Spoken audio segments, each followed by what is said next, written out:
উপস্থিত আমার বেহালা পূর্ব এবং পশ্চিম সহ যদি আরও কোনো অঞ্চল থাকে, সাধারণ মানুষ, বাংলা সকলকেই আমি আমার অনেক অনেক আন্তরিক অভিনন্দন।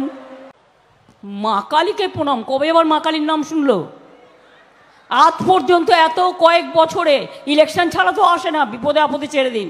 হঠাৎ কেউ বলে দিল কানে কানে, এখানে তুমি ওখানে একটা মা কালী মন্দির আছে, তুমি কালী বলো। আমি বললাম কত রকম কালী হয় জানেন? কত রকম কালী হয়, চ্যালেঞ্জ হবে। আমি তো বারবার বলেছি, আপনি কি করে ইন্টারভিউ দিচ্ছেন এখন? কোনো প্রেসকে আজ পর্যন্ত 10 বছরে ডাইরেক্ট ইন্টারভিউ দেয়নি।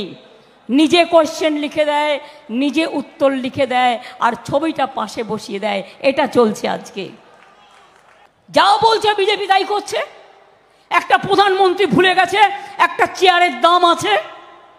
10 বছর আগেও বলেছিল কালাধন আনবেন, নোটবন্দি করবেন।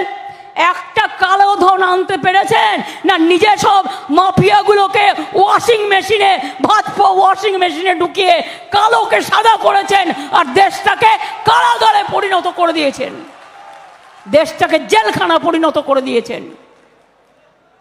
মাছে ভাতে বাঙালি, মাছ খাবে না, মাংস খাবে না, ডিম খাবে না, তো কি খাবে? বার্লি। তখন তো আমি বললাম, hello mister Charlie, only one barley. চলবে এইভাবে দেশ? না, চলবে না। কি আছে আপনার? এই তো দাঁড়িয়ে বক্তৃতা দেন যখন। আমার এখানে আজকে ইলেকশন বলে জোড়া ফুলের চিহ্ন দেখছেন, ওরা এখানে একটা টেলিপ্রম্পটার লাগায়, ওনার ওখানে স্বচ্ছ গ্লাস, কেউ দেখতে পাবে না। সামনে না দেখলে বুঝতে পারবেন না যে ওটাতে সব লেখা থাকে, এবং সেটা এপাশ ওপাশ ঘুরে পড়া যায়। আজকের দিনে হাই টেকনোলজির যুগে আমাদের ছেলেপেলেরা এটা জানে।